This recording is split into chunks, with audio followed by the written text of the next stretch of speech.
This is a podcast about our lived experience, which unfortunately includes infant death and subsequent mental health struggles. Please take good care of yourself and only listen if this content feels safe for you right now. We'll still be here when you're ready. The death of my son, moving 3 times in 6 months, my parents' divorce, my husband's job loss.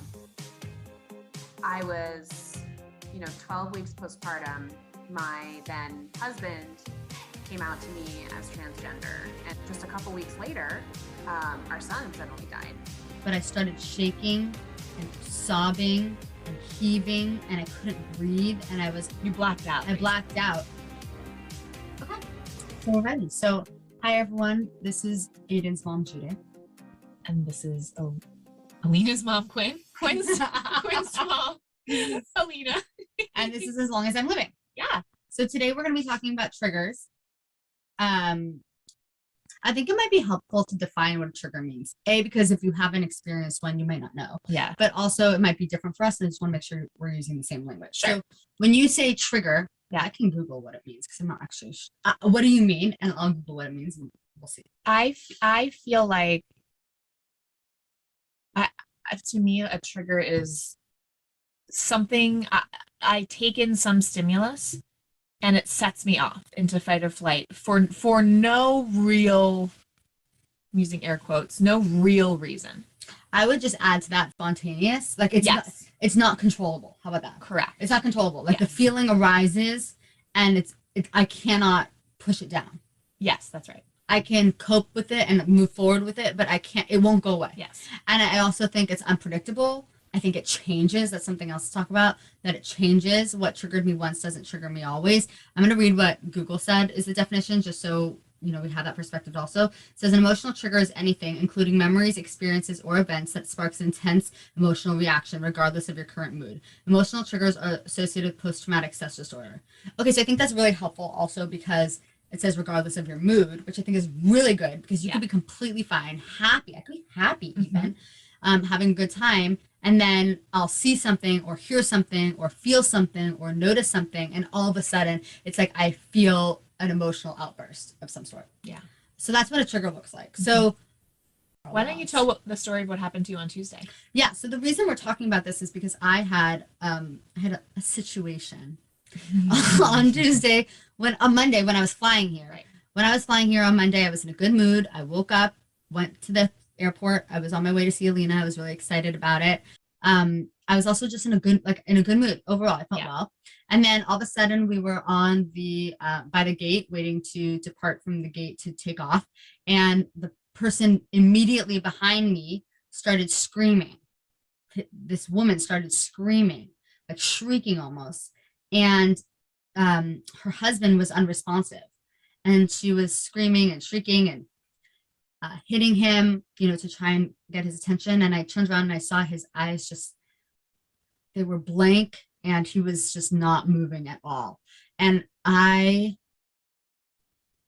can't really even explain what happened because it was like my body took over and my brain couldn't formulate thoughts, but I started shaking and sobbing and heaving and I couldn't breathe. And you blacked out. I blacked out onto the woman next to me. And like my snot was dripping all over her coat, her hands, her arms, everything. And she was trying to hold me and she kept saying, I know it's scary. I know it's scary. And the EMS people were coming onto the plane and I just kept going further and further and further into this deep, dark hole. And I thought to myself, like, I need to make it to the ground. Like I was trying to make it to stable ground again, but I was so overcome with emotion and just shaking and it's like my own sobs were loud. Mm-hmm.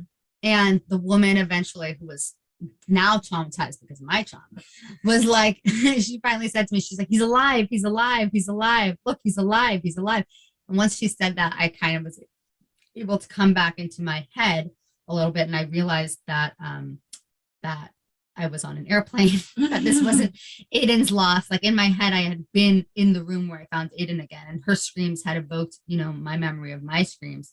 And the way my therapist explained it is that my brain thought that my body thought that I was that woman living the trauma. My body thought that I was back in that moment.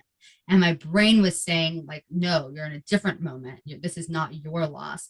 And the two colliding with one another led this emotional, extreme reaction.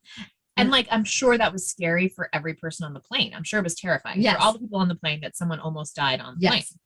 But I think the difference is that your body literally thought that you were in danger. Yes. My body literally thought that I had just found my son dead. Yes. That you were in danger, that an immediate loved one of yours was in danger. Your body was completely triggered and confused. Yes.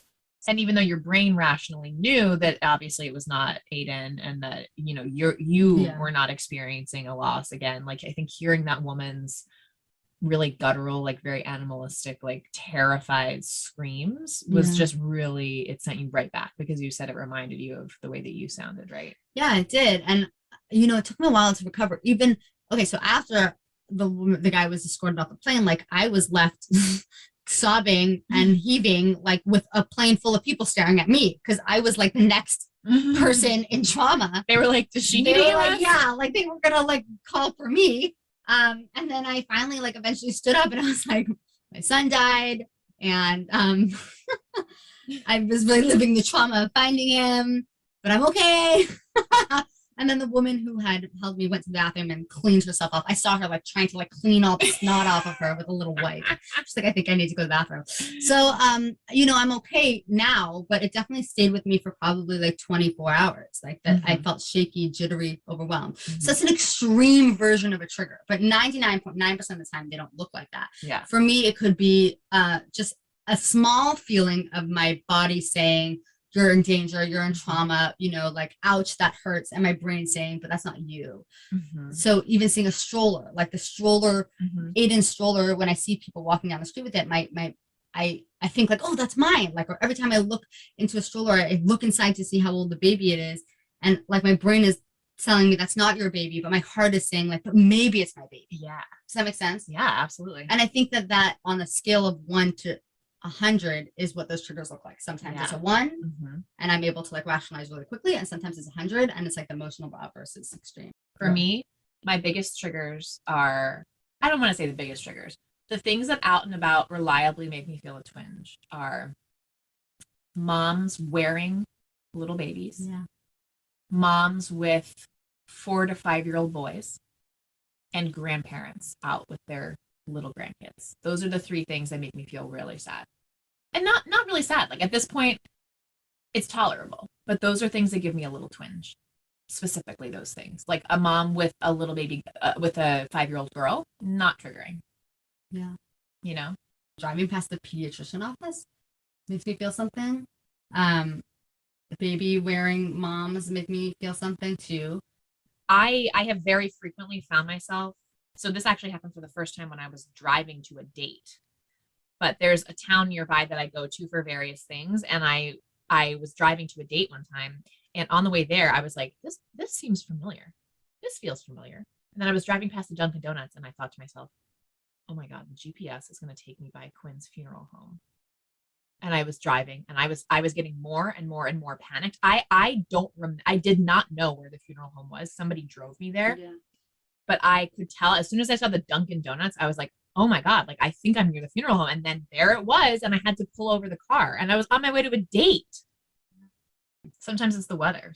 So Quinn was born in September and I had this kind of weird thing where I wound up wearing the same shirt that I wore taking him home from the hospital. It was a flannel shirt and I packed it. And again, he was born at the end of September. I was expecting it to be cold when we took him home from the hospital, but it actually was like an 85-degree day the day we brought him home from the hospital. And so I had packed this flannel shirt to wear and I was sweating. We were trying to get his little newborn body into his car seat. Like I was like so hot. And this year I wore that flannel shirt one day in September, like early October, and it wound up being a really hot, warm day. And I felt like really overwhelmed by that. Yeah. Because I was like, oh my God, I'm wearing the same sure, I'm overheated. And I was like, Yeah. and my body was like taken immediately back to being in the hospital parking garage with little baby Quinn. So I have a question about triggers. Like when you are triggered, what do you do in your brain? Like what does your brain say? What does, like, how do you get yourself out of it? Does time just pass and you're fine? Or do you have to reassure yourself, or what kind of happens through your brain? That's a good question. I think so. One of the things that I think over the last almost year since Quinn died, one of the things that I've learned is to recognize when I am triggered. And if I'm really super overwhelmed, that is still hard to recognize, because literally like your brain just shuts down, as Judith just like described. Your brain like kind of blacks out basically. But in the, if that's like a level 10 trigger, I think for like a normal level, like 3 to 7 or 8 trigger, I'm able to recognize that I've been triggered, and at least a part of my brain is able to recognize this is something that I just kind of have to move through. Mm-hmm. Like, you're not dying, your baby's not dying again, like I can just move through this. I agree. One thing that I find helpful, and I think one of the reasons that people say that they're so exhausted in grief is because of all this mental work. Like, let's say someone goes for a walk and they're not someone who's had trauma, they just go for a walk. Mm-hmm. But when I go for a walk, every time I see a family, or I see a stroller, or I see like a happy family with a dog, because that's what my family looked like, it's like exhausting emotional work. My brain is triggered, and then I have to relax myself. And I don't have like a mantra or anything. I just sit with the discomfort. I just say, this is hard. That hurts. You know, I don't try and talk myself out of it. I just say, this really hurts. I think one thing I've gotten better at is vocalizing to the people around me when I'm triggered. Mm-hmm. I remember specifically one day over July 4th weekend when I was with my mom in Yosemite, I had gotten a negative pregnancy test in the morning. And then we went to this little pond area, and there were all these children and babies and families. And I was so triggered, but I didn't have the tools at that time to say to my mom, I'm triggered, I need to go home. To me, the antidote to being intensely triggered is to be in the quiet, dark space where there's no stimulus. Right. So because I didn't say anything, I just became very heightened, and then everything was triggering, and I ended up disabled by the end of the day. Mm-hmm. I think it's natural when you're grieving, when you're traumatized, as we are, to, for a little bit, like kind of have to retreat into a very safe space. Yeah. So it obviously in the very beginning, even your own home is triggering. Mm-hmm. Like you walk around your house, you see like a pacifier out. You walk up the stairs and you remember carrying your baby up the stairs. You're in bed and you remember nursing your baby in bed. Like even your own home is triggering. But soon, over time, like, and relatively quickly, the triggers within your own home dissipate. Yeah. And so, because you've now faced them and moved through them a couple of times, so those carry less weight. Right. So then in the very beginning, you build this like little teeny tiny safe space around you. Like your bed becomes a safe space. You've out, all the triggers are now, they've lost their weight in your bed. So your bed is safe. And then, you can also be in the living room, and that feels safe. And then, I remember it was a big deal when I went for my first walk around my neighborhood after Quinn died, which honestly was probably like 6 weeks after he died, because I used to take him on so many walks around the neighborhood in the baby carrier. And it was really, really hard, that first walk. Like I was extremely, like literally I was in, like my heart rate was elevated. Like I was crying, like just a walk around my block in my own neighborhood was that triggering for me. And, over time that became safe, like I had to face those little triggers. So I think, so maybe if you're like, I feel like if you see somebody who's in the thralls, like in new grief, like, and they seem like they're like retreating into themselves, like they have to do that, because literally existing with your eyes open is so hard. Yeah. I would recommend somebody who's trying to support someone in grief, when you see the person who's triggered, offer to them, like, do you want to go home now? Do you need to go lay down in bed? Because they might feel a sense of obligation to still be there, but they might need the permission. And at this point, I don't need the permission. I just do what I know myself, what I need. But at that time, in the beginning, like you might need the permission to be like, okay, you look a little overwhelmed. Do you want to go home? Is this, sometimes even being out for longer than an hour in a busy place is so much for me, so much stimulus that it's too much. and I have to go home after an hour. Yeah. And that's okay. You know, that's how I have to heal. And I think I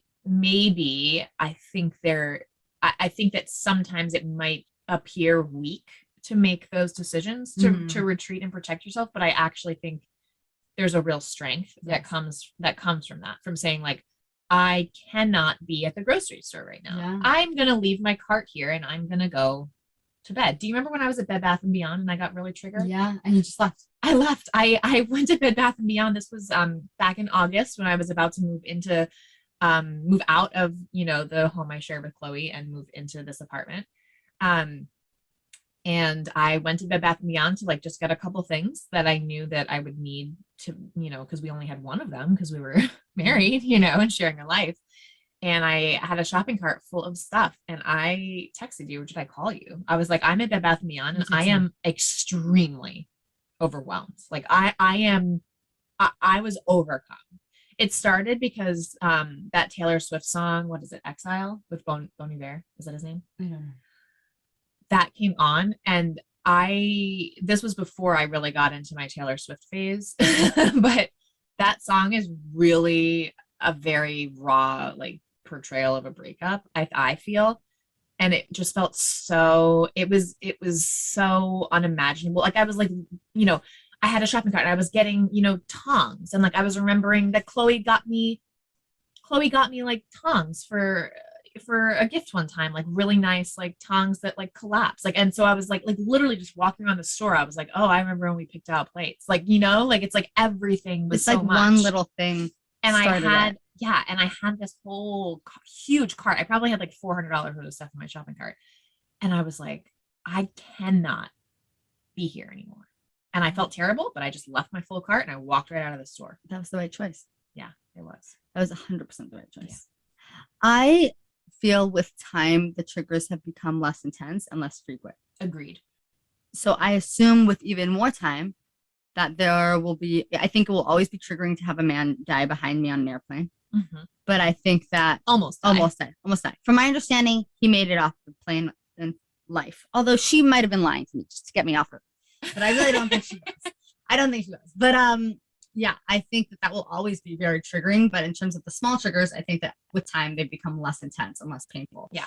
And I assume that with time, certain songs will have new meanings to me. Certain clothes will have new meanings to me. Like instead of it being like the last time I heard this song, I was with my son. They'll be like, well, the last time I heard this song was when I was at the market listening to this song. This not me, my son. This is my son. So like after 10 times listening to the song, you start to associate it with something new. Mm-hmm. And that's just part of the passage of time. Yeah. Here's something that happened for me. So like my son died. And so I unfollowed. Literally, if I know you in real life and you have a child, I've unfollowed you on social media. I mean, I still follow you, but I've muted you or whatever I can do so that I don't see you in my feed. Because it was just too hard. It was too hard to see kids and babies. And then of course, my son died. So I joined all of these like infant loss groups. So then it was like my feed was filled with all dead babies. And then I was like, that's too triggering. So I had to unfollow those. If you're wondering why on our social media, we have hundreds of followers, but we only follow 100 people, it's because Alina was triggered by all the people who had also experienced loss. So she went through and unfollowed. I had followed hundreds of people and Alina unfollowed them all. But I want to give everyone permission out there. Like if, us talking about our children triggers you put a trigger warning on every single episode. Honestly, it feels ridiculous. It feels absolutely ridiculous to put a trigger warning on a podcast about dead babies. Like, of course, every single episode of this podcast is triggering. I'll put a trigger warning on this one. This trigger warning. It's going to be like trigger warning. This is about triggers. If you've been triggered, you might not want to listen. Social media is full of triggers. Oh my gosh. My favorite buttons are the mute and unfollow. Same. Oh my God. But I want to know how you feel about, because you kept your Instagram. I left Instagram. Yeah. I left Instagram and I don't go on Facebook much. So how do you handle, you removed everyone. Yeah. That's what you did. I muted everybody. And every once in a while I like check in on people that I want to see what's up with their families. But like, I just couldn't bear that, especially because my marriage was also, disintegrating. So it was just too much to see people with their like happy husbands and their happy babies. I just could not do it. And let's say you're the person, okay, this is a question. Mm-hmm. So for example, me, I'm pregnant. So it makes me think quadruple the amount of times if I should post something when the baby's born, because I know how painful it is. No, I think it's the responsibility of the person who's triggered to set their own boundaries. I really do. Like, I don't want people to not post stuff of their happy babies and happy husbands and families. Like, that's their joy that I'm happy for them to share. But like, I hope that they would understand that, like, I'm not going to be liking or commenting on anybody's because I'm not looking at it. I've muted them, you know? That's an interesting question. Like, whose responsibility is it? This actually reminds me of the holiday card situation. Yeah, that's because a really good point. You felt like your holiday card just was hard to assemble. Mm-hmm. Getting everyone else's happy holiday card was really hard to receive. That's actually, let's talk about that, because I posted on our Instagram. You guys should go back and check it out. Judith made me the funniest holiday card. Real, true, honest holiday card. And I'll probably repost it to our stories when this episode airs so that you guys can go back and see it if you missed it. But I like hemmed and hawed about holiday cards this year because obviously, like, so last Christmas I did send out a card with, my husband and my baby and our cats. And I've sent them out ever since we got married. I've sent out a holiday card with, my family. My little nuclear family, which until last year was just us and the cats, but last year had Quinn in it also. And so this year, like, my family looks really different. It's just me and the cats. And so I decided, like, back in like October or September, I was like, I'm going to send a holiday card, and I like picked it out and I decided what I was going to put on it. And I went ahead and I ordered them, and like, that was all fine. Like, I honestly, like, it was like less hard than I was expecting. Like, I took just a selfie of me and the cats, and I put that on the front, and on the back I put the photo that we used on our card last year, and just said, this was Christmas 2020, with Chloe, Alina, Quinn, Miguel, and Tulio. Those are our cats. And then in the envelope, I did also include a couple pictures of Quinn and of me and Quinn. Such a great idea. Yeah, because like, and a couple people who got my card have said like that they are so happy to have a picture of Quinn that they can put up in their home, and I'm happy to share him in that way. And I didn't put a lot of pictures of him on social media when he was alive, so I think people probably feel like they're happy to have theirs that they can do what they want with.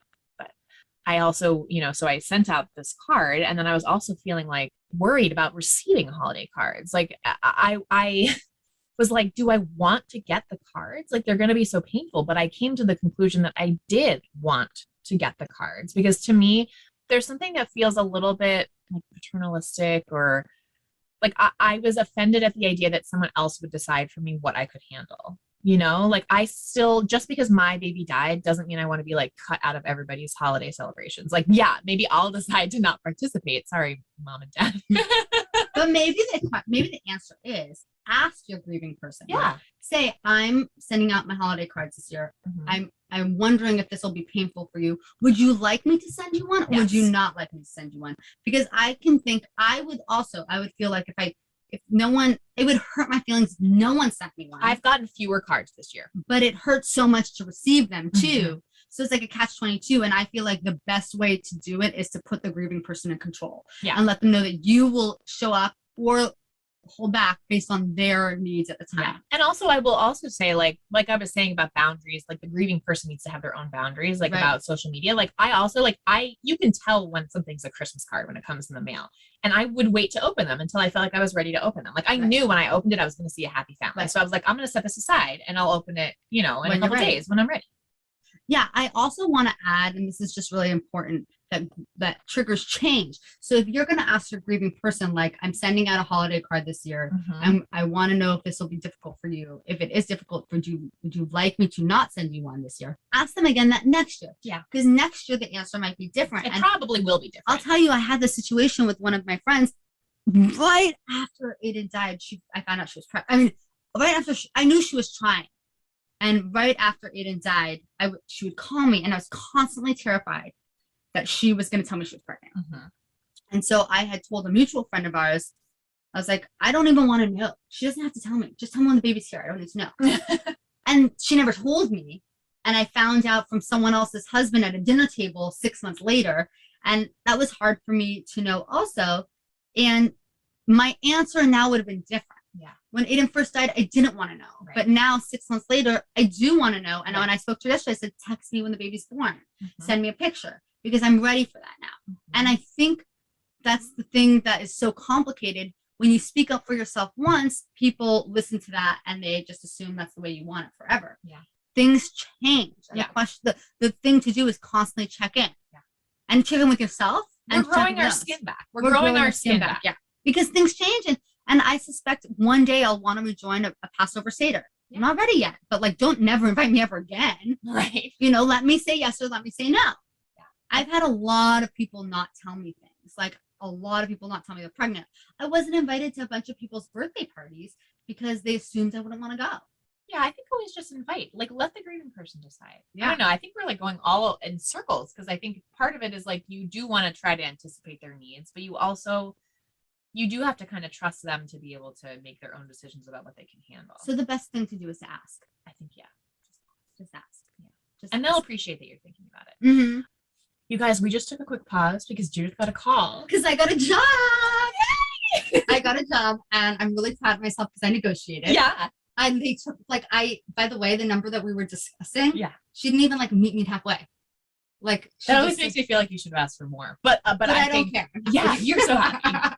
I'm so happy. Yeah. So she took the number and that made me happy. I think they really liked you and they really wanted you to yeah, but then be I told them happy. I was pregnant and then I don't know if they really liked me after that.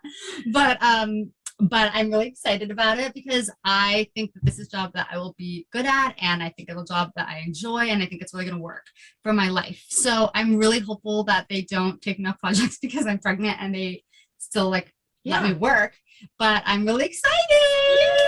I feel like this is such good news. I needed to know that I was capable, you know? Yeah. And So like start Wednesday. I said this to you last night, but like 2 weeks ago Yeah. was when we recorded those 2 episodes of the really hard days that you had. Yeah. And look how much has changed since then. Yeah. We're moving. Yeah. We both have jobs. Uh-huh. The anatomy scan went well. Yeah. Like life maybe doesn't have to be bad. It won't be great, but it'll be better. It could be better. Yeah. Things are on the right track for you, I think. It feels like I'm constantly expecting the worst to happen. And I'm so shocked when the worst does not happen.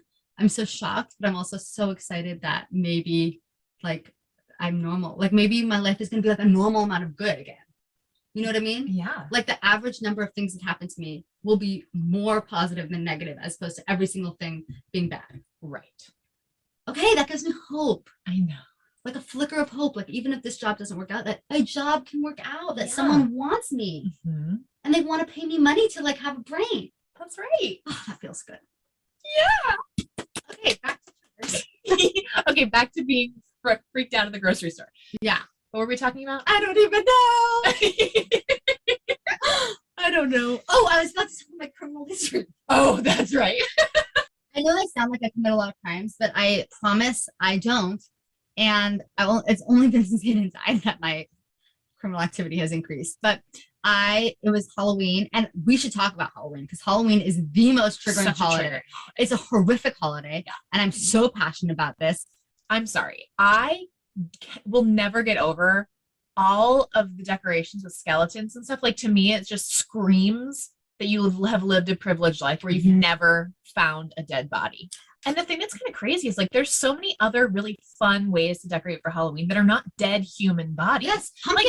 Like, yes, pumpkins. Put up a cute ghost. Put up a little witch. Like that's adorable. We love that. Like That's put up fine. fun lights. Like there's so many things you can decorate for Halloween. Cats. Yes, cats, black cats. We love cats. I love cats. Cheers. Yeah. There's no reason to have a bloody, gory body on your front lawn. Why don't you Speaking of tell that- the story about Okay, what you did this year at Halloween?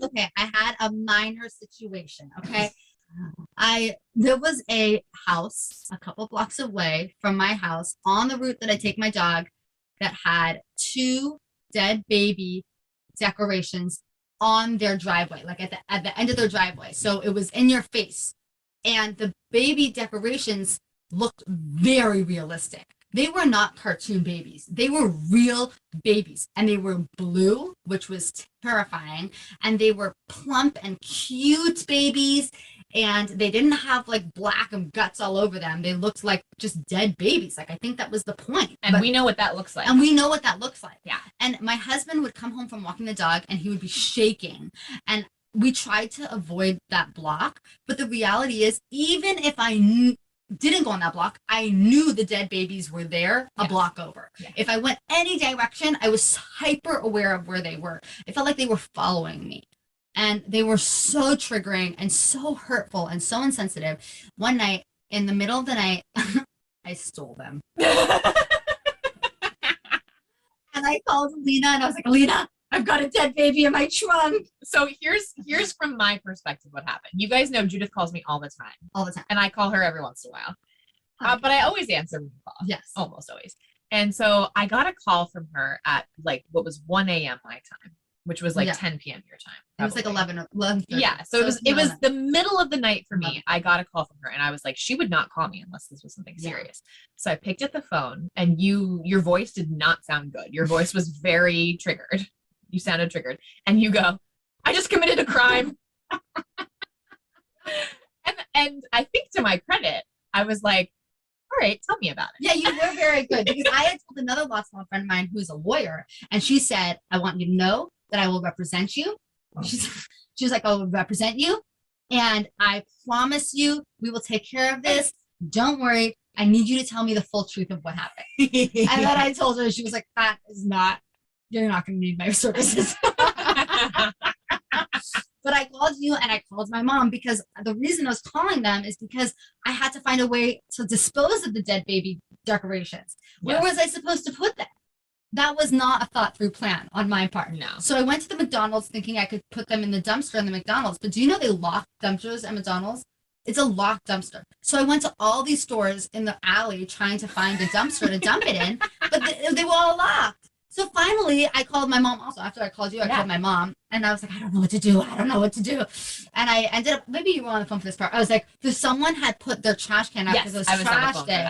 It was trash day. And so I just drove like a couple miles away from where I had stolen the dead babies. And I threw them away in some poor guy's trash can. And I walked by that house every day after feeling good because I just felt a little piece of like justice had been served. Yes.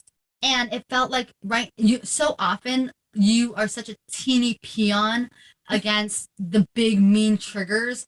You can't do anything about them.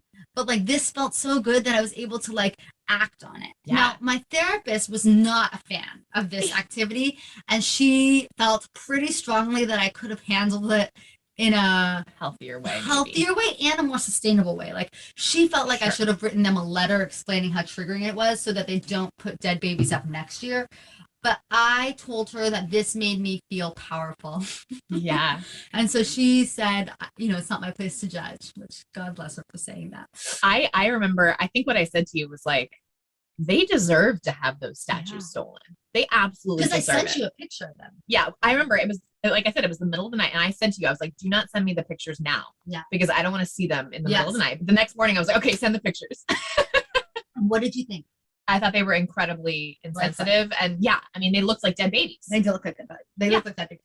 And when I walked past that house a few days later, they had replaced it, but not with dead babies, with like some generic pumpkin thing. And I was much happier and I felt comfortable with that. And I don't know how much they paid for those dead babies. Like I would be happy to write them a check for however much it is. But it was so thoughtless. And I would hope that people, now that they know how sensitive it is for people who are going through something traumatic, like share this information with the people around you, that Halloween might be a fun holiday for you, but for other people, it's really, really difficult. And let's try and be a more sensitive, kind-hearted society where we're able to be sensitive to those in pain, And if that means you have a different decoration, like that's a small price to pay for knowing that you're not triggering some poor woman who just watched their son die. That's right. Anyway, that was my crime. They have yet to come after me, I have to say. They haven't come after me. My husband was worried that they had like a Ring camera and they were gonna. And I would love, if in fact they do have a Ring cam, I would love to see that footage of you.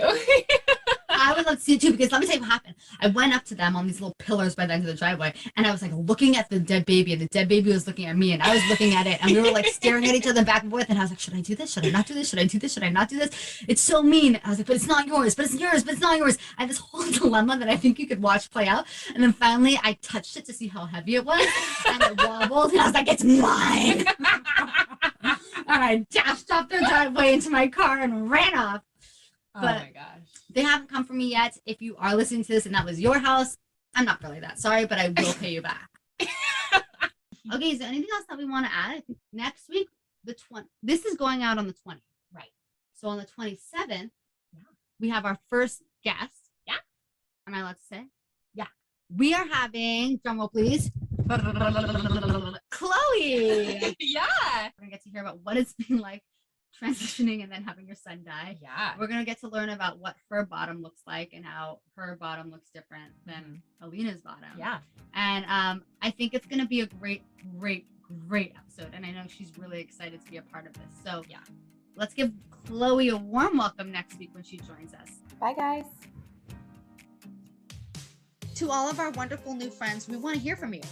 Email us at aslongasimlivingpodcast@gmail.com and follow us on Instagram at aslongasimlivingpodcast. We'll get back to you as soon as our grieving brains allow. Yay.